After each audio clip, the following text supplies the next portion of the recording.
Transistor on చేయాలి. On చేయాలంటే ఏంటి, మనం ఏదైనా వస్తువు తయారు చేయాలి, ఆన్ చేయాలంటే ప్లగ్ లో పెట్టి పవర్ సప్లై ఇస్తామా. ఆ పవర్ సప్లై ఇస్తే అక్కడ ఏమని వస్తుంది, పవర్ సప్లై నుంచి పాయింట్ నుంచి మనకు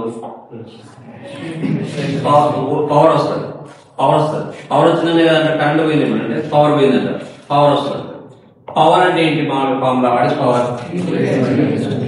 so voltage into current. So voltage current రెండు ఇచ్చామని అంటారు. పవర్ వచ్చింది, పవర్ పోయింది. సో ఇంట్లో కూడా ఒక ఫ్రిడ్జ్, వాషింగ్ మిషన్ కొన్నారంటే మీరు అది ఆన్ చేయాలంటే ఏం చేయాలి, మీరు పవర్ ఇవ్వాలి.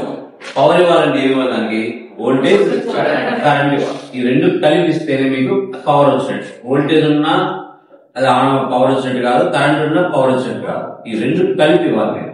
సో ఇప్పుడు ఈ ట్రాన్సిస్టర్ ని ఆన్ చేయాలనుకుంటే దానికి వోల్టేజ్ అండ్ కరెంట్ ఇవ్వాలి. ఓకే, మనం ఆ ప్లగ్ లో పవర్ సప్లైలో పెడతాం కదా, ఆ ప్లగ్ ఇది పవర్ ప్లగ్ అంటే బ్యాటరీ ఇస్తాం. బీజీసీ అనే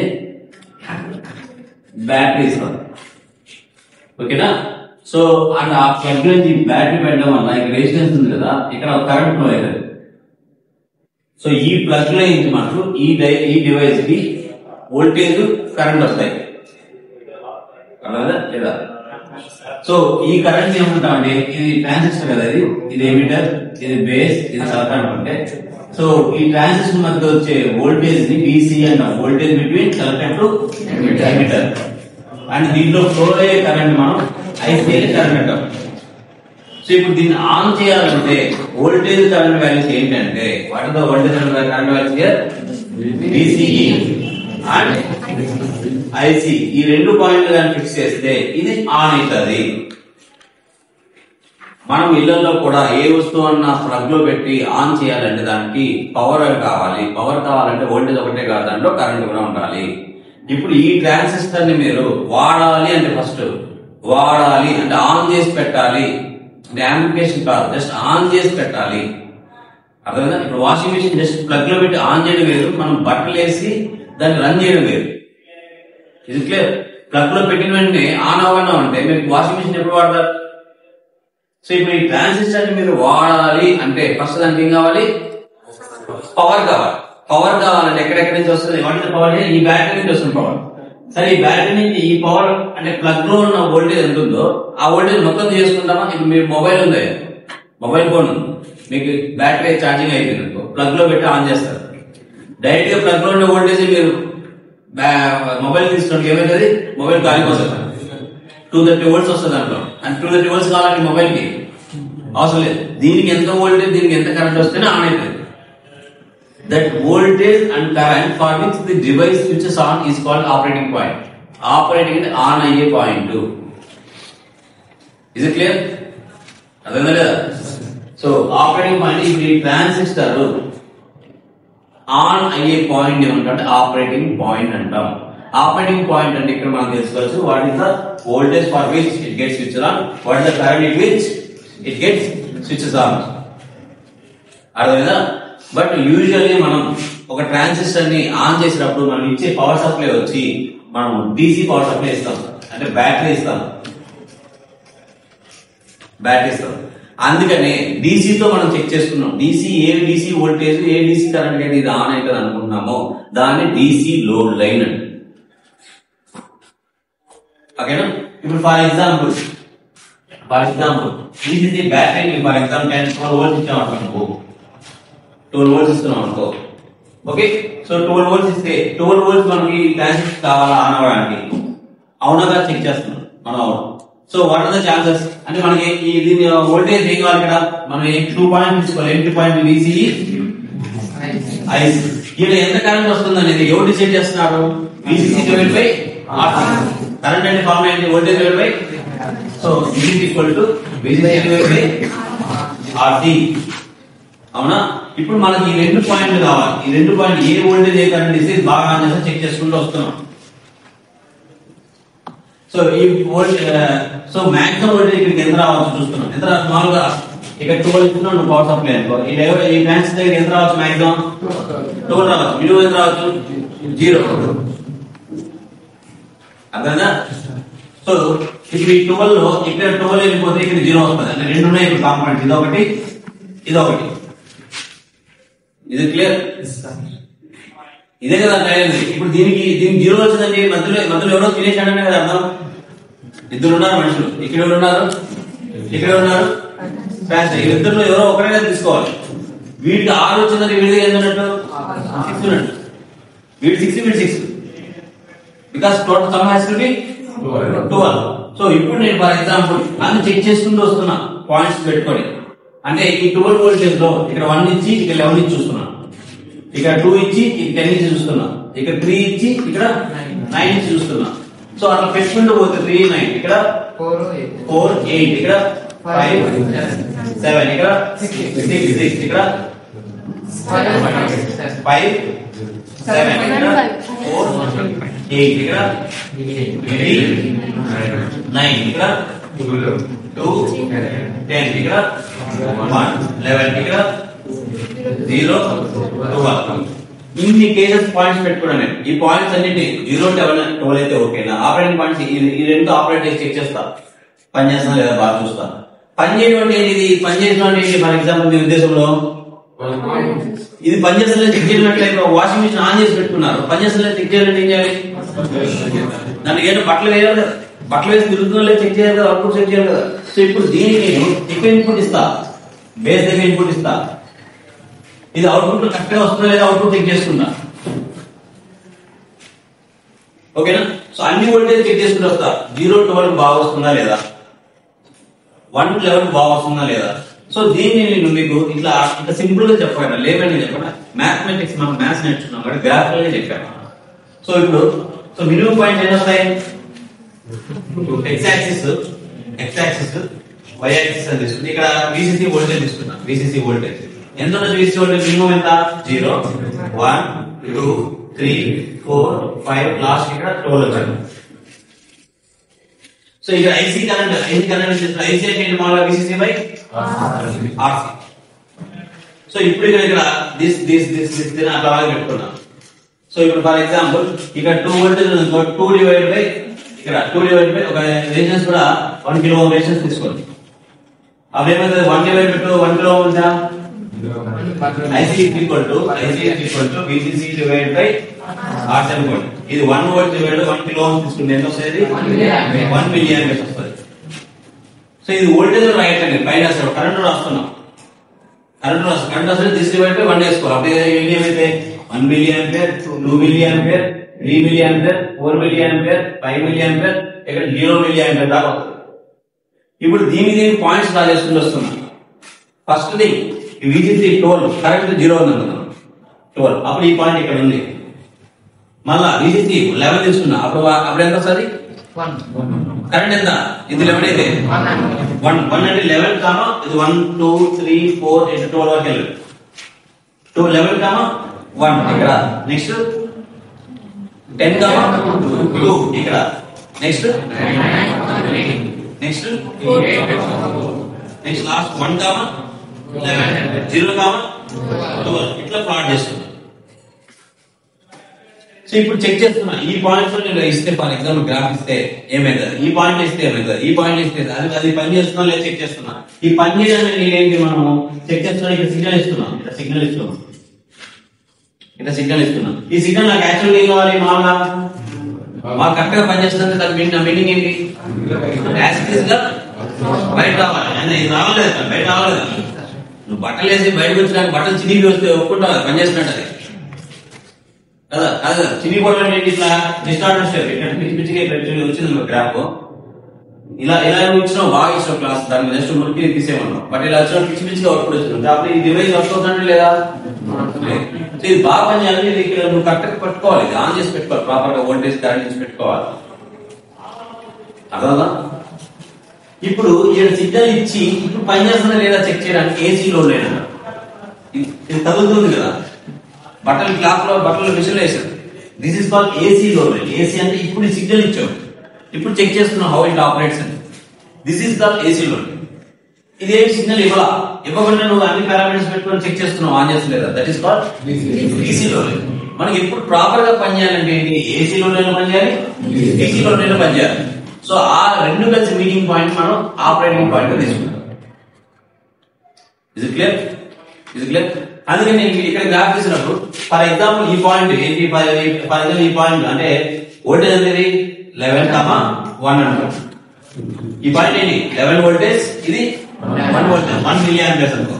ఇప్పుడు నేను ఫర్ ఎగ్జాంపుల్ సిగ్నల్ ఇస్తే ఏమైతుందని చెక్ చేస్తున్నాను. ఇట్లా సిగ్నల్ ఇస్తే ఏమైతుందని చెక్ చేస్తున్నాను. ఇట్లా ఇన్పుట్ ఏది ఇస్తే ఏమైతుందంటే ఇక్కడ గ్రాఫ్ లో ఈ కింద పాయింట్ నుంచి క్లిప్ అయిపోతుంది, కింద క్లిప్ అయిపోతుంది.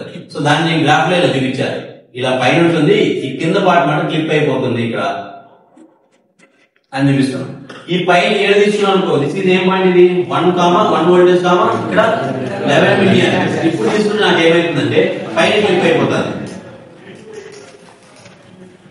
So I should ensure that it is taking ఎక్కడ తీసుకోవాలంట 6,6 తీసుకోవాలి. అంటే 6 వోల్టేజ్ 6 మిల్లీ ఆంపియర్స్ తీసుకుంటే అప్పుడు నాకు ఇచ్చిన ఇన్పుట్ సిగ్నల్ కరెక్ట్ గా ప్రాపర్ గా వస్తుంది. అర్థమైనా? ఇది లాస్ట్ క్లాస్ లో చెప్పింది. సార్ మళ్ళా రివిజన్ చేసుకోండి, మళ్ళా కానీ వీడియో అనేది తీసుకోండి. ఓకేనా? అంటే ఇప్పుడు ఇంత క్లియర్ గా చెప్పగలం మీకు. అప్పుడు మ్యాథమెటిక్స్ లో చూపించాను అంతా. అంటే ఇది ఆపరేటింగ్ పాయింట్ అంటే ఇది ఇప్పుడు స్విచ్ ఆన్ అవ్వాలి, దాన్ని డీసీ బైక్ ఇవ్వడం వల్ల డీసీ లోడ్ అయింది. ఇక్కడ సిగ్నల్ ఇప్పుడు నేను సిగ్నల్ ఇస్తున్నాను ఫర్ ఎగ్జాంపుల్, ఇక రిసీవ్ చేసుకోవడానికి ఒక ఎక్స్ట్రా ఎవరో ఉండాలి కదా. ఇక్కడ ఇస్తున్నాం సిగ్నల్ తీసుకోవడానికి ఒకటి ఉండాలి కదా, దాన్ని మనం లోడ్ అంటాం. ఇక్కడ తీసుకోవడానికి సిగ్నల్ ఏమంటాం మనం, లోడ్ అంటాం. సో ఏసీ పారామీటర్స్ మనం తీసుకుంటున్నప్పుడు ఏమొస్తాం, మనం సిగ్నల్ ఇన్పుట్ ఉంటుంది, అవుట్పుట్ తీసుకోవడానికి ఎక్స్ట్రా యాడ్ అయ్యారు లోడ్. దీన్ని load RL, load resistance RL అంటాం. అర్థమా? ఇది డీసీ ఆపరేషన్ లో ఉంటుంది. ఇది DC అంటే ఓన్లీ ఈ రెండు, అది లైక్ VCC RC ట్రాన్సిస్టర్ ఉంటుంది. This is called DC. AC లో సిగ్నల్ ఎక్స్ట్రా యాడ్ అయ్యారు, ఆ సిగ్నల్ డిస్ట్రిబ్యూషన్ ఎవరు వస్తారు, RL అని. ఇప్పుడు ఒక రెసిస్టర్ ఎక్స్ట్రా యాడ్ అవ్వడం వల్ల కొంచెం ఈ కర్వ్ కాస్త కొంచెం ఇట్లా మారుతుంది, ఇక్కడ కొంచెం మారుతుంది. రెసిస్టెన్స్ పెరిగిన వల్ల ఆపరేటింగ్ వోల్టేజ్ కొంచెం తగ్గింది. అంటే ముందు ఇది ఒక్కడే తింటా ఉన్నాడు వోల్టేజ్, ఇప్పుడు ఎక్స్ట్రాగా ఈ రేషన్ కూడా తింటాడు. అసలు అప్పుడు కొంచెం పాయింట్ ముందు షిఫ్ట్ అవుతుంది. అంటే మ్యాక్సిమం 12 రావాల్సిన కాస్త 11 దాకా వస్తుంది. సో ఏసీలో ఇట్లా ముందుంటుంది. దిస్ ఈజ్ ఏసీ లో లైన్, దిస్ ఈజ్ ఏసీ లో. అర్థం? ఓకే. ఒకవేళ అర్థం కావద్దు అని రాసుకోండి, కాదంతా రాసుకోండి. మీ తెలుగులో మీకు నచ్చినట్టు రాసుకోండి, ఎట్లయినా పర్లేదు. నాకు అడిగినప్పుడు మీరు తెలుగులో కరెక్ట్గా చెప్పగలిగినా చాలు. ఓకేనా? రైట్. సో ఏసీ ఎనాలిసిస్ కాబట్టి మీకు సూపర్ పొజిషన్ కదా ఏం చెప్తుంది నెట్వర్క్ స్థిరంలో. ఎప్పుడైనా 2 వోల్టేజ్ వస్తుంటే ఇప్పుడు ఇక్కడ డీసీ వోల్టేజ్ వస్తుంది. ఇక్కడ మీ ఇన్పుట్ అంటే ఏసీ ఇచ్చాడు. సో ఏదో దీనినే కన్సిడర్ చేయాలి, దీనినే కన్సిడర్ చేయాలి. మనం ఏసీ ఎనాలిసిస్ చేసేటప్పుడు ఓన్లీ దీన్నే కన్సిడర్ చేస్తాం. దీన్ని తీసుకో. ఒకవేళ వోల్టేజ్ వస్తుంది దాన్ని ఎలా కన్సిడర్ చేస్తాం, షార్ట్ చేస్తాం. సో ఇక్కడ పవర్ సప్లై బ్యాటరీ ఉందండి, యూజువల్ గా బ్యాటరీలో అన్నట్టు. ఓకేనా? సో బ్యాటరీ ఇక్కడ పవర్ సప్లై ప్లస్ మైనస్ ఇట్లా గ్రౌండ్ కనెక్ట్ చేస్తాం యూజువల్ గా. ఎప్పుడైతే మనం సప్లై అబ్జర్వ్ చేయకూడదు అన్నప్పుడు దీన్ని షార్ట్ చేసామంటే ఇది లేదు అని కన్సిడర్ చేస్తాం. లేదు అంటే ఇక్కడ ఏంటి, 0 వోల్టేజ్ అంటే ఏంటి, గ్రౌండ్. ఓకేనా? సో ఇప్పుడు ನಾವು చూడండి, ఒకవేళ ఇప్పుడు వచ్చిన సిగ్నల్ కి ఇక్కడ వచ్చిన సిగ్నల్ ఇక్కడికి వస్తుంది. ఇప్పుడు ఇట్లా పోవాలా గ్రౌండ్ కి, ఇట్లా పోవాలా గ్రౌండ్ కి. It looks like this is connected to ground కి ఉంటుంది. So for this signal to come out RL is parallel to R.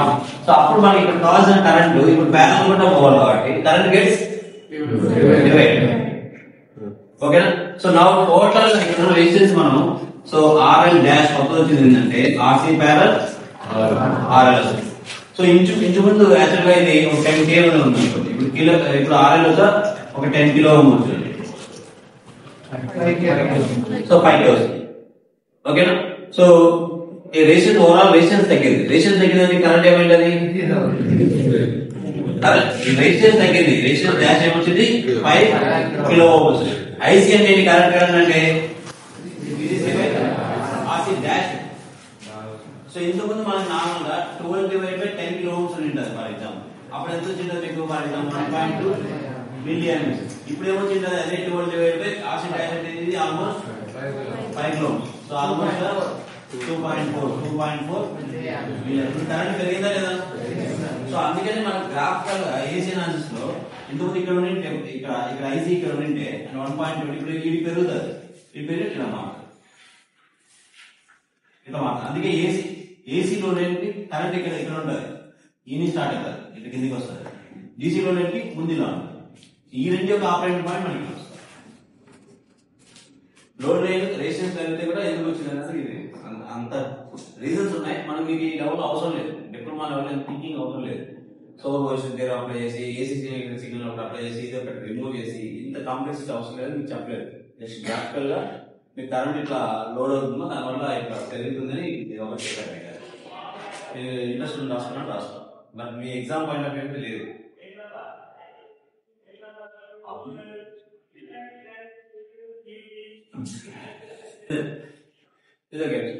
So what happens? So okay, operating point అనేది కనుక్కున్నాం, ఆన్ చేసి పెట్టాము. ఇందులో క్లియర్ గా అర్థమైనా ఒక డివైస్ ఆన్ చేసాం. సో ఎందుకు ఆన్ చేసాం? యూజువల్ గా మ్యాచ్ సిస్టమ్ వల్ల యూజ్ ఏంటి? వెరిఫికేషన్ ఏంటి? Input signal, output signal, big signal, short signal. So అంటే ఇలా ఒక ట్రాన్సిస్టర్ ఇలా ఇస్తే ఇక్కడ ఇన్పుట్ సిగ్నల్ ఇలా ఇస్తే ఇక్కడ బయట వచ్చినప్పుడు మనకు పెద్ద సిగ్నల్ గా రావాలి. That is called amplification. So ఇది ఈ ట్రాన్సిస్టర్ ఆన్ చేయడానికి మనకు ఒక డీసీ పవర్ సప్లై ఇస్తాం. డీసీ పవర్ సప్లై ఇస్తాం, దాన్ని ఆన్ అయింది. ఇది క్లియర్. సో ఇప్పుడు ఆన్ చేసి బాగా పనిచేసి పెట్టేసాను, బాగా పనిచేస్తాను. సో మనం ఏం చేసాము, బాగా పనిచేస్తుంది కదా, ఒక మిక్సీ గ్రైండర్ బాగా పనిచేస్తున్నాను తీసుకొని మీరు బంధువులు ఎవరో జమ్మూ కాశ్మీర్ లో ఉన్నారని అడిగి పెట్టారు. జమ్మూ కాశ్మీర్ లో ఉన్న మీ బంధువులు రిలేటివ్ అదే మిక్సీ తీసుకోండి, ఆడ పనిచేస్తుంది. సో అదే రైస్ ఫీడ్ చేశారు, ఈడ ఎంత పనిచేసి ఆడ పనిచేయదు. వై ఎలక్ట్రానిక్స్ అంటే ఏంటి? ఎలక్ట్రాన్ పనిచేయాలి. ఎలక్ట్రాన్స్ అనేవి ఎలా పనిచేస్తాయి? వీలుగా ఎనర్జీ బేస్డ్ పనిచేస్తాయి. ఇప్పుడు మీరే ఉన్నారా, బాగా పనిచేసేది కాలేదు, మీ ఇళ్ళకి ఎంత పనిచేస్తారు? బాగా పనిచేస్తారా? చేయదు. లేదు, మీరే ఒక ఏసీ ఎక్కువ ఏసీ -10 degrees టెంపరేచర్ పెట్టారు, సరే ఉడుకొచ్చినట్టు పనిచేస్తారా? ఎడారంలో నీళ్లు లేని చోట పెట్టారు, పనిచేస్తారా? So when environment changes your behaviour change అవుతుందా లేదా? సిమిలర్లీ ఈ ట్రాన్సిస్టర్ కూడా ఈ ఆపరేటింగ్ పాయింట్ పెట్టి ఆన్ చేసి పెట్టారు, కానీ ఏడు పనిచేస్తుంది. బట్ టెంపరేచర్ చేంజ్ అయిపోతుంది, దీని బిహేవియర్ మారిపోతుంది. అది ఓకేనా? సో ఇక్కడ అవుట్పుట్ వచ్చిందనుకోండి, నేను బేస్ కరెంట్ ఎక్కడ ఇస్తా, సిగ్నల్ ఎక్కడ ఇస్తా, బేస్ దగ్గర ఇస్తా. ఇక్కడ అవుట్పుట్ ఎక్కడ తీసుకుంటా, తీసుకుంటా.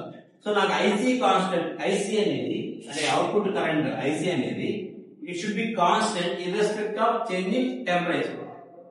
నువ్వు మొబైల్ కొనుక్కున్నావు ఈరోజు, మీ ఇంటికాడ బాగా గేమ్స్ ఆడతారు, బాగా ఫాస్ట్ గా పనిచేస్తారు. సో ఎక్కడికో జమ్మూ కాశ్మీర్కి ఎక్కడికో ట్రావెల్ చేస్తారు, అక్కడికి పోయి ఆడుతున్నాం, సరిగ్గా ఆడలేదు. అప్పుడు ఏమంటే ఆ డివైజ్ నువ్వు అరే వేస్ట్ గా ఉంది అంటే మనిషి మానే ఉంది. ఆ డివైస్ ఈ సిగ్నల్ కూడా అంతే కదా, జియో సిగ్నల్ ఈ ఊళ్ళో బాగా వస్తుంది, విలేజ్ లో బాగా మీరు ఏమనుకుంటారు, వేస్ట్ లేదు, ప్రతి చోట బాగా వస్తుంది మంచి సిగ్నల్ అంటే. సో ఇప్పుడు ఈ డివైస్ కూడా ప్రతి చోట బాగా పనిచేయాలి. అంటే మనం తయారు చేసినప్పుడు ఎలా తయారు చేయాలంటే టెంపరేచర్ చేంజ్ అయినా కూడా అవుట్పుట్ మారకుండా కాన్స్టెంట్ గా వచ్చి తయారు చేయాలి. Okay, so what are the factors that effect a operating point అనేది ఇప్పుడు చూద్దాం. ఏ ఫ్యాక్టర్స్ ఎఫెక్ట్ చేస్తాయి? ఆ ఫ్యాక్టర్స్ మనం ఏం చేయాలి, ఏ ఎఫెక్ట్ చేస్తాయి చూసుకొని లాస్ట్ ఏం చేయాలి, మనం ఆ ఫ్యాక్టర్స్ తేడా వచ్చినా కూడా ఏం జరగకుండా మనం చూసుకోవాలి. Now operating point is fixed, but operating point is changing because of temperature. So this problem solution design a circuit such that the operating point doesn't change with respect to temperature. Okay na? So first then graph lo చూపిస్తా. So ఇది ఒక transistor on చేసి పెట్టాను, transistor on అయింది.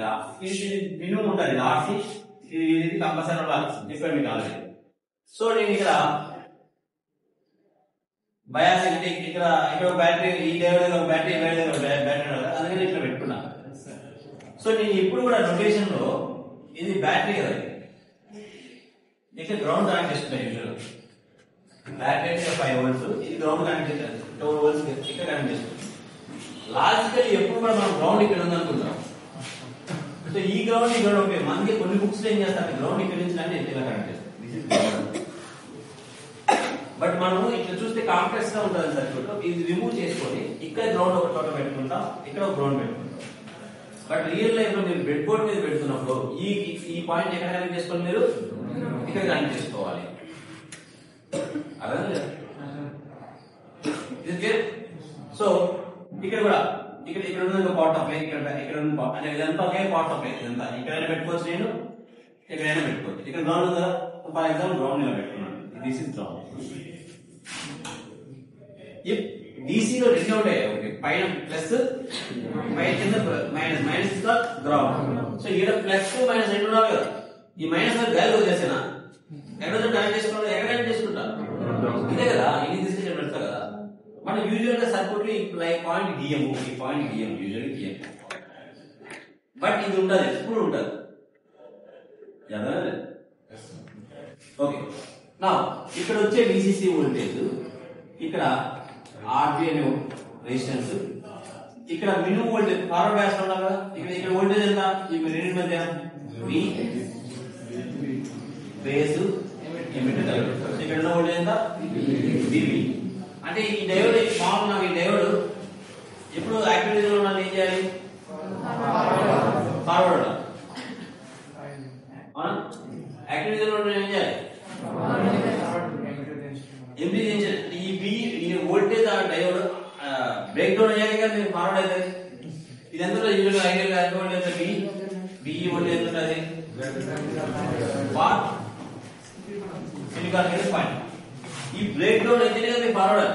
ఆ break down అవ్వకపోతే 0.7 కంటే తక్కువ వోల్టేజ్ ఉంటుంది. అప్పుడు ఏమైతే డయోడ్ డయోడ్ మీకు స్కూల్ మీకు తెలుసు కదా, ఇలా ఉంటారు. Lower zero voltage.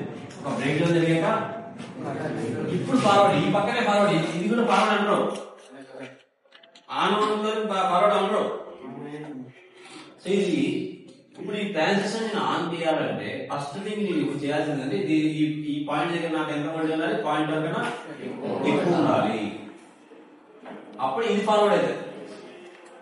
ఫార్వర్డ్ అయితే ఫస్ట్ ట్రాన్సిస్టర్ ఆన్ అవుతుంది.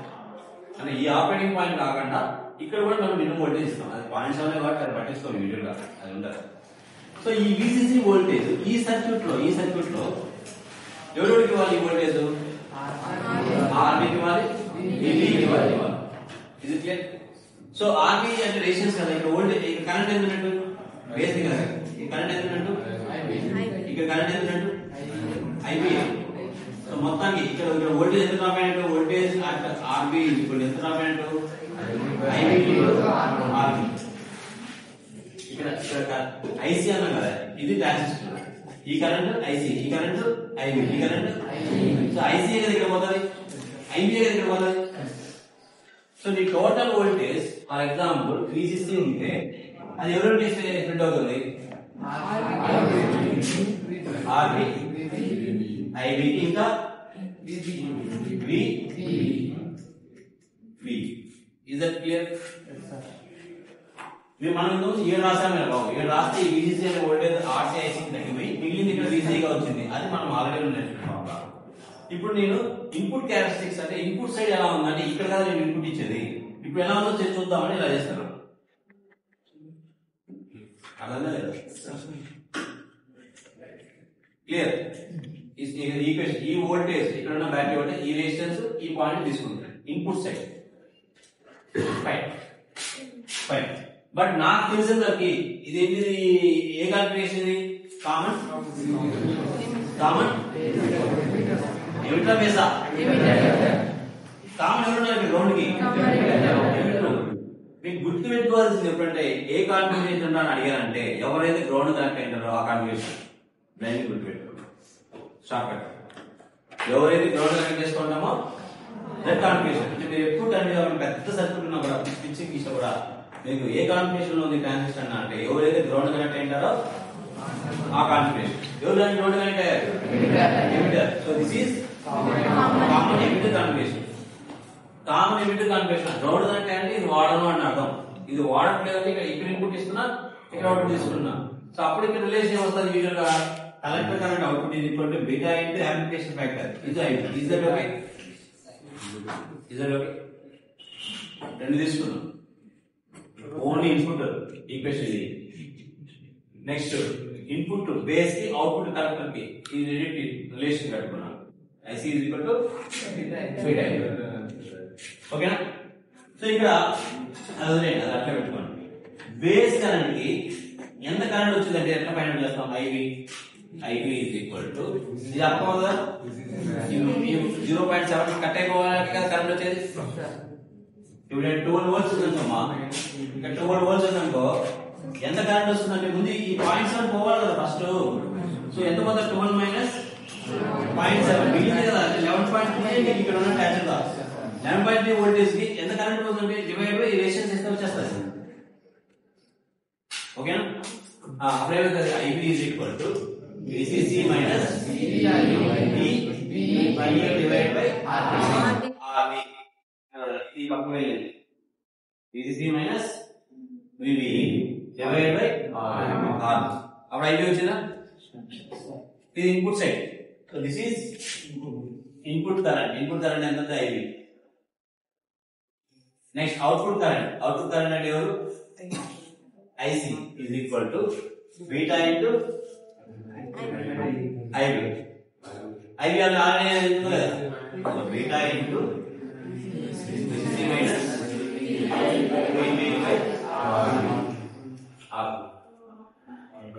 మనకి ఇది పర్ఫెక్ట్ గా పనిచేస్తుంది అంటే పర్ఫెక్ట్ గా పనిచేస్తుంది మనం ముందు ఆల్రెడీ చెప్పారు. ఏం కావాలి? ఐసీ వాల్యూ ఎలా ఉండాలి? ఐసీ వాల్యూ ఎలా ఉండాలి? కాన్స్టెంట్. ఇన్పుట్ తో సంబంధం లేని ఐసీ వాల్యూ కాన్స్టెంట్ గా ఉండాలి. అంటే టెంపరేచర్ మారినా ఏం మారినా కూడా ఐసీ వాల్యూ కాన్స్టెంట్ గా ఉంటే that is very good device అని అంటాం. So we finally note and ask for ఏంటి? we want output current IC to be acknowledged constant irrespective of ఎవరు మారకూడదు, irrespective of టెంపరేచర్.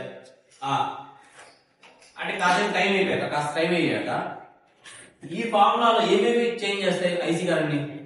ఒక టెంపరేచర్ ఫిక్స్. ఇంకా ఈ ఫార్ములాలో ఇది మారుతుందా? విసిసి బ్యాటరీ మారుతా ఉంటుందా? వోల్టేజ్ మారు. ఇది కాదు, ఇదేం ప్రాబ్లం లేదు.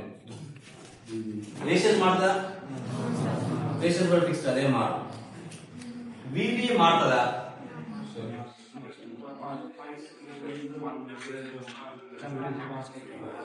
మారుతుందా? బీటా మారుతుందా? What is beta? అది ఒకటి ఏం చేస్తాడు? మ్యానుఫ్యాక్చర్ తయారు చేస్తాడు. మ్యానుఫ్యాక్చర్ తయారు చేస్తాడు. ఇది ఇక్కడ ఇచ్చిన కరెంట్ నీకు 100 టైమ్స్ బయటకు రాస్తుందని చెప్తాడు. అంటే వాడు 100 టైమ్స్ రావడానికి ఏం చేసిన లోపల కెమికల్ ఫామ్ లో ఏదో చేసింటాడు. లోపల నువ్వు చేసిన సర్క్యూట్ కాస్త 100 సార్లు అయ్యి బయటకి యాంప్లిఫై అవ్వాలి. ప్రతిసారి 100% వచ్చేస్తాడా? సో మ్యానుఫ్యాక్చర్ మెటీరియల్ లో ప్రాబ్లం ఉంటే ఆ బీటా ఫ్యాక్టర్ అనేది కాన్స్టెంట్ గా రావాలి. ఒకసారి 100 వస్తే ఇంకోసారి 99.9999 వస్తుంది. అర్థం లేదు. ఎందుకంటే that is depends upon material. అంటే మన ఎలక్ట్రానిక్ సంబంధించింది కాదు. అందుకని మనం ఎప్పుడు కూడా ఐసీ కరెంట్ అనేది ఎప్పుడు ఇండిపెండెంట్ ఆఫ్ బీటా వాల్యూ లాగా చేసుకోవాలి. అంటే ఇది ప్రాబ్లం రా బాబు. దీని సొల్యూషన్ మనం ఎత్తుతాం నెక్స్ట్. ఇలా సర్క్యూట్ కనెక్ట్ చేసి పెట్టుకున్నామంటే నీకు నష్టం వస్తుంది. ఎందుకు నష్టం వస్తుందంటే IC value dependent of dependent అవుతుంది బీటా. ఓకేనా? అర్థమైందా లేదా? అంటే సార్ మీ ఉద్దేశం ఏంటి సార్ అని అడగండి. ఇప్పుడు అడగండి, చెప్తా. మీ ఉద్దేశం ఏంటి? ప్రతి దాంట్లో ఏదో ప్రాబ్లం ఉందండి. నాకు ఐసీ ఫామ్ లో ఎలా రావాలంటే అక్కడ లోపల ఈ బీటా కనబడకూడదు, ఈ వివి కనబడకూడదు, ఓన్లీ విసిసి బై ఆర్జీ ఉండేటట్టు ఉండాలి. అలా ఉంటే కాన్స్టెంట్ కరెంట్ వస్తుంది చెప్పగలుగుతా కాన్ఫిడెంట్ గా. అలా ఏమవుతుంది సార్? బ్యాటరీ బై ఇది చేస్తే కాన్స్టెంట్ కరెంట్ వస్తుందంటే అలా ఎలా పాసిబుల్ అవుతుంది సార్? ఆ ట్రాన్సిస్టర్ వాడకూడదు కదా. నేను ట్రాన్సిస్టర్ వాడతా, దాని బిహేవియర్ నాకు కావాలి, బట్ ఆ ఎఫెక్ట్ ఉండకూడదు. దానికి నువ్వు తెలివితేటలతో ఆలోచించని చెప్పాను. ప్రతి ఒక్కటి దాంట్లో మీకు కూడా లైఫ్ లో ఎప్పుడో ప్రాబ్లమ్స్ ఉంటాయి కదా. ప్రాబ్లం అయితే మనం మాక్సిమం ప్రాబ్లం వచ్చినప్పుడు ఏం చేయాలి? మనం సఫరింగ్ తగ్గించుకోవాలి. అందుకని మనమే గేట్ కాడ అందరూ అక్కడ మంట ఏర్పడింది, డోర్ అంతా క్లోజ్ అయ్యింది, బట్ అర్జెంట్ బయటకు వెళ్ళాలి. బయటకు వెళ్తే బతుకుతావు. అప్పుడు ఏం చేస్తాం మనం? అక్కడ ఎలా వాళ్ళ కొంచెం దారి దగ్గర కనీసం ఈ ఒకటి తాగుతుంది, అట్లా బయటకు వెళ్తాం కానీ లోపల కూర్చొని చచ్చిపోయినట్టు చేసుకోం కదా. ఇప్పుడు బిల్డింగ్ లో 10 ఫ్లోర్ల పైన ఉన్నప్పుడు మంట వచ్చేసింది అనుకో, ఫుల్ కాలిపోతావు, ఆడే ఉంటే మనిషిమే కాలిపోతాం, కానీ ఆడి దూకేవాడు కాళ్ళు ఉంటాయి. ఏం చేస్తాం? ప్రాణాలు కాపాడుకోవడానికి అట్లీస్ట్ ఏం చేస్తాం, మనం దూకుతాం. అంతే జరిగేది సరే. లేదా చచ్చిపోతాను హ్యాపీ, నా వల్ల కాదని కళ్ళు మూసుకొని నిద్రపోయి ప్రేయర్ చేసుకుంటామా? ఇది ప్రాబ్లం. దీని సొల్యూషన్ ఏంటి? మనం how to remove this effect. అసలు రిమూవ్ చేయగలమా అంటే చూస్తాం. అట్లీస్ట్ చేయలేనప్పుడు కొంచెం ప్రాబ్లం కానీ అట్లా బతుకుతూ ఉంటాం. ఇది పై కదా. సో ఇక్కడ నాకు ఫస్ట్ మెయిన్ ప్రాబ్లం ఎవరితో సార్ మళ్ళా క్వశ్చన్ అడిగారు సార్, టెంపరేచర్ మాట్లాడి ఏం మాట్లాడతారు? అది కూడా మంచి question. Temperature for example 10 degrees temperature ఉంది. విబి అంటే ఏంటి? మామూలుగా ఒక బేస్ కి ఏమిటర్ ఉన్న జంక్షన్ కదా. అంటే పాయింట్ 7 అంటే ఎందుకు వచ్చింది పాయింట్ 7 అనే కాన్సెప్ట్? డయోడ్ లో ఎందుకు వచ్చింది? ఇక్కడ అయాన్స్ ఫామ్ అయిపోయింది. సో ఈ బ్రేక్ అయితే తప్ప ఇక్కడ నుంచి, అంటే ఒక మనం ఇక్కడ బ్యాటరీ ఇట్లా పెట్టేసి ఈ అయాన్స్ దాటుకొని నువ్వు ఇట్లా పోయేటట్టు ఎనర్జీ ఇస్తే తప్ప ఫార్వర్డ్ బయాస్ అవ్వదు. అదే మీ డయోడ్ కాన్సెప్ట్ అది. ఇప్పుడు టెంపరేచర్ రైజ్ చేస్తే ఈ అయాన్ కొంచెం కదిలి కొంచెం దాటి తక్కువ ఇస్తాయా లేదా? అయాన్ అంటే ఏంటి బాబు? ఈ ఎలక్ట్రాన్, ఈ ఫస్ట్ ఎలక్ట్రాన్ ఇది వచ్చేసి దీనికి ఉన్న ఎక్స్ట్రా ఎలక్ట్రాన్ ఇవి ఇచ్చేస్తుంది. అప్పుడు ఖాళీగా బద్దకంగా నిలబడిపోతారు, నిద్రపోతారు. ఎందుకు నిద్రపోయావు అంటే నాకు ఎనర్జీ లేదా పక్క దూకడానికి అన్నాడు. సో ఎనర్జీ అనేది మన టెంపరేచర్ అనేది ఎనర్జీ కదా, అంటే వేడి హీట్ పెరగడం అనేది ఎనర్జీ కదా. ఎనర్జీ ఇచ్చినప్పుడు ఇప్పుడు ఇంత ముందు ఉండాల్సిన 0.7 వోల్టేజ్ కావాలి, వాళ్ళకి ఇన్ని ఇవ్వాలి. ఇప్పుడు టెంపరేచర్ వేడి పెంచడం వల్ల ఇప్పుడు 0.7 ఇవ్వాలా? అసలు దీనికి తక్కువ ఇస్తే సరిపోతుంది అవునా? తక్కువ ఇవ్వాలి, ఎక్కువ ఇవ్వాలా? టెంపరేచర్ పెరగడం వల్ల ఇప్పుడు T1 అనే టెంపరేచర్ ఫర్ ఎగ్జాంపుల్ ఇది 0.7 ఉంది అనుకో. T1 అంటే ఫర్ ఎగ్జాంపుల్ 50 degrees టెంపరేచర్ కనుకో. ఇప్పుడు 70 degrees టెంపరేచర్ చేస్తే టెంపరేచర్ పెరిగితే ఈ బ్రేక్ డౌన్ వోల్టేజ్ అనేది నాకు తగ్గుతుందా పెరుగుతుందా? సో ఎనర్జీ వోల్టేజ్ అనేది కూడా ఒక ఎనర్జీ రావు. వోల్టేజ్ అంటే వోల్టేజ్ అంటే ఎనర్జీ. ఆల్రెడీ ఆ ఎనర్జీ నీకు టెంపరేచర్ రూపంలో వచ్చేసింది. అది తీసుకుని ఒక ఎలక్ట్రాన్ ఏం చేస్తే హ్యాపీగా పక్కకి దిగేస్తుంది. సో ఇప్పుడు ఇంత 0.7 అవసరం లేదు. సో దానికి తక్కువ వేస్తారు. అది ఎంత తగ్గుతుందంటే for every 1 degree temperature, for every 1 degree rise in temperature, it decreases by -2.5 millivolts per degree temperature. Break down voltage దగ్గర ఆ మినిమం వోల్టేజ్ ఫార్వర్డ్ బయాస్ అవ్వాలంటే ఎత్తున్నారో ఆ వోల్టేజ్ తగ్గిపోతూ ఉంటుంది టెంపరేచర్ రైజ్ అయ్యే. ఎందుకు? Temperature is called another form of energy వచ్చింది కాబట్టి. మనం ఇప్పుడు టెంపరేచర్ మారుతూ ఉంటే ఆపరేటింగ్ పాయింట్ అవుట్పుట్ మారిపోతుందో లేదా? ఇప్పుడు ఒకప్పుడు ఇప్పుడు చూడండి, ఇప్పుడు ఫస్ట్ -0.7 ఇచ్చారు, ఇవి విసిసి -0.7 టెంపరేచర్ అయితే ఇప్పుడు -0.5 కానీ -0.5 కానీ ఇప్పుడు వోల్టేజ్ మారుతా లేదా? ఇప్పుడు అప్పుడు ఐసీ మారుతా లేదా? ఐసీ మారుతుంటే అవుట్పుట్ మారుతుంది, నేను ఒప్పుకుంటావా? ఒప్పు. సో నాకు ఇప్పుడు ఏం ఉండకూడదు ఫైనల్ సర్క్యూట్, నాకు వివిఏ ఉండకూడదు. అర్థమైందా లేదా? టెంపరేచర్ మారితే వివిఈ మారింది, వివిఈ మారితే ఐసీ మారుతుంది. అందుకని నాకు వద్దు, ఇది మారకూడదు. టెంపరేచర్ మారినా కూడా వివిఈ మారకూడదు. Is it fine? Next VV కావాలి. నెక్స్ట్ ఇది బీటా. బీటా అంటే మెటీరియల్ క్యారెక్టరిస్టిక్స్, అంటే తయారు చేసినాడు. ఒక్కసారి దీంట్లో నేను తయారు చేసి సర్క్యూట్ డిజైన్ చేసే కాదు, నాకు మెటీరియల్ మార్పుడు. ఇప్పుడు మొత్తం సర్క్యూట్ డిజైన్ చేశాను, ఒక ట్రాన్సిస్టర్ పెట్టాను. టక్కని ట్రాన్సిస్టర్ నువ్వు చేతితో ఆపరేట్ చేసాడు, ముళ్ళు ఇరిగిపోయింది. ఫిజికల్ గా నువ్వు చేతి పెట్టా ముళ్ళు ఇరిగిపోయింది అంటారు. అప్పుడు వేరే ట్రాన్సిస్టర్ పెట్టాలి కదా, అంటే వేరే మెటీరియల్ వచ్చిందా? ఇప్పుడు సేమ్ బీటా ఉంటుందని గ్యారంటీ. అర్థం? మనకి ఇప్పుడు ల్యాబ్ లోని కిట్ ఉందిరా, అవుట్పుట్ వస్తూనే ఉంటుంది. ఎవడో వచ్చి ఒక ట్రాన్సిస్టర్ తిప్పినాడు, ఇరిగిపోయింది. ఎందుకు అవుట్పుట్ కొత్త ట్రాన్సిస్టర్ తెచ్చిపెట్టావు, సేమ్ కంపెనీ సేమ్ అన్ని తెచ్చిపెట్టావు. ఇప్పుడు ఎగ్జాక్ట్ పని చేయాలా? చేయదు. ఎందుకంటే దాని బీటా వాల్యూ 100 వాడి బీటా మ్యానుఫ్యాక్చర్ మారాడు అంటే కంపల్సరీ లోపల పారామీటర్ మార్పెట్టు. అందుకే మన ల్యాబ్ లో చాలా వస్తువులు పని చేయకపోవడం రీజన్ ఏంటంటే సేమ్ వస్తువు తీసుకొచ్చి పెట్టినా కూడా ఒరిజినల్ ఎఫిషియెంట్. మీరు కూడా మొబైల్ యూజ్ చూడండి, మీరు మొబైల్ తీసుకుని తయారు చేసుకోండి, స్క్రీన్ గార్డ్ పోయిందండి, స్క్రీన్ పోయిందండి, డిస్ప్లే పోయిందండి, ఇంకో డిస్ప్లే తీసుకొచ్చి కంపెనీ పెట్టండి, బట్ ఆ పర్ఫార్మెన్స్ రాదు. ఒరిజినల్ ముందున్న పర్ఫార్మెన్స్ రాదు. అదే చెప్తారు, వన్స్ దట్ ఏ రిలేషన్ అయినా ఏ వస్తువు ఒకసారి బ్రేక్ అయిందంటే బ్రేక్ అయినట్టే. ఇంకా సినిమాల్లో కూడా చూపిస్తారు కదా, పల్లెం కింద పడేసి పగలపడేసి మళ్ళీ పల్లెని కరెక్ట్గా తగిలించలేదు, అలా లుక్ ఉండదు. సో ఇక్కడ కూడా ఒక వస్తువే మార్చినప్పుడు బీటా వాల్యూ మారినప్పుడు మనకు ఐసీ కాన్స్టెంట్ రాదు, కొంచెం మనం పెరుగుతుంది. సరే, మనం ఇంజనీరింగ్ ఏం చేయాలి, ఈ బీటాతో డిపెండ్ అవ్వకుండా చేయాలి మ్యాక్సిమం. అర్థమైనా? నెక్స్ట్ ఇంకెవరు, ఇవి అయిపోయింది, బీటా అయిపోయింది, ఇంకా టెంపరేచర్ ఎవరిని ఎఫెక్ట్ చేస్తుంది బాగా ఆలోచించండి. రెసిస్టెన్స్ ని టాలరెన్స్ కొంచెమే, చాలా కొంచెం ఉంటుంది. అంటే రెసిస్టెన్స్ ఒక 10 కిలో ఉంటుంది, కొంచెం మారుతుంది, బట్ అది అవుట్ ఆఫ్ డిస్కషన్. రెసిస్టెన్స్ మారుతుంది, రెసిస్టెన్స్ కూడా మీకు కాన్స్టెంట్ గా ఉందనుకుందాం. నెక్స్ట్ ఏంటంటే, ఒక ట్రాన్సిస్టర్ లో చార్జ్ క్యారియర్స్ ఇక్కడ ఫార్వర్డ్ బ్యాచ్ లో ఇది చార్జ్ క్యారియర్, ఇక్కడ రివర్స్ బ్యాచ్ లో దీన్ని ఏమంటాం, ఇక్కడ ఉన్న కరెంట్ రివర్స్ బ్యాచ్ లో ఉన్న current leakage current. Leakage current temperature తో రైజ్ అవుతుందా రైజ్ అవుతుంది. ఎంత అవుతుందంటే ఆల్మోస్ట్ డబుల్ అయిపోతుంది. 10 డిగ్రీ టెంపరేచర్ రైజ్ చేస్తే డబుల్ అయిపోతుంది. దాని ఫార్ములా ఏంటంటే ICO2 leakage current CO2 initial గా ఉన్న లీకేజ్ కరెంట్ కన్నా into 2 to the power of T2 minus T1 by 10.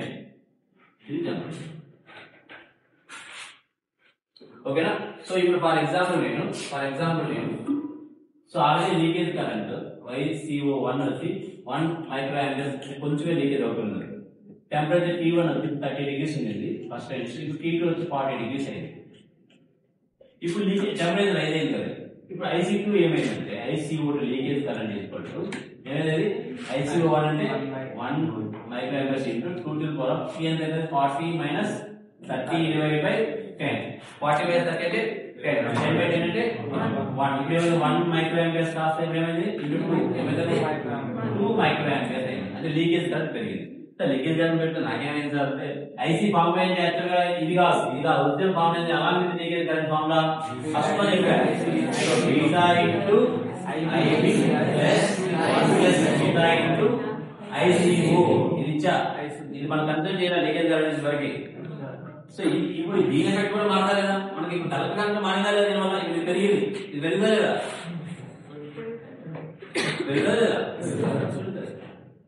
So ఒక టెంపరేచర్ రెండు పారామీటర్లు మారుతారు. ఎవరు మారుతుంది, VBE next ఐసిఓ.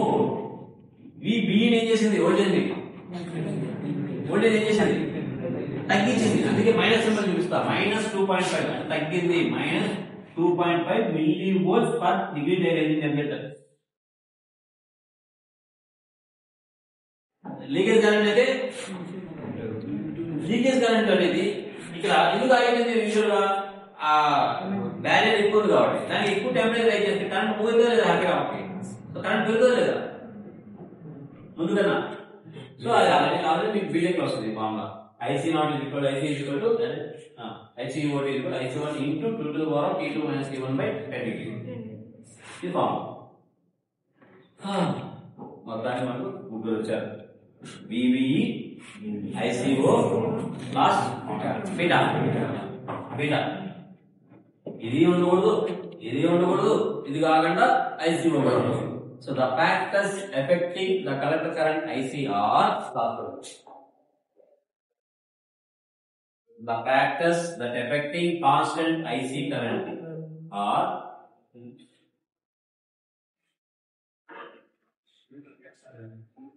the factors affecting constant IC current are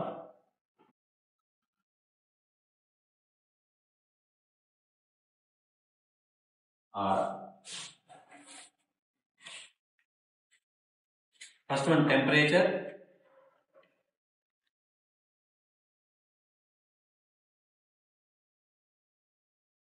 second one material property.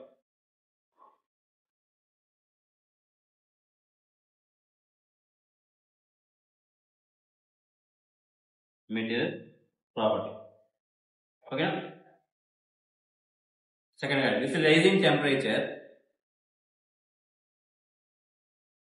మన temperature two problems వస్తాయి. ICVO leakage current between collector ఇక్కడ ఎవరు ఇక్కడ కలెక్టర్ ఇది బేస్ ఈ రెండు మధ్య ICVO rising temperature the leakage current ICVO ఏమైతుంది doubles for every 10 degrees rising temperature every 10 degrees rise in temperature and a formula రాసుకోండి ICO2 is equal to ICO1 into ICO2 is equal to ICO1 into 2 to the power of T2 minus T1 by 10.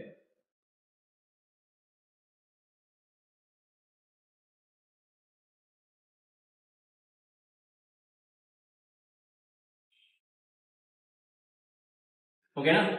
Next one. Second point. VBE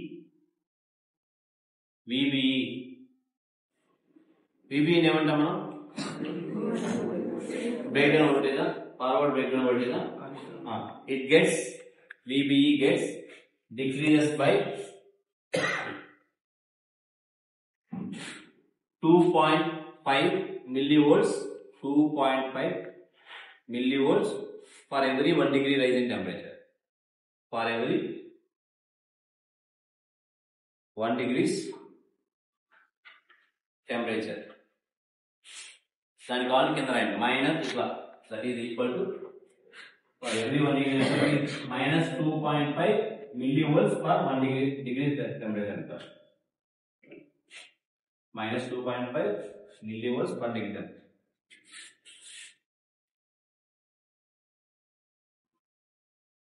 ఓకేనా material రాదు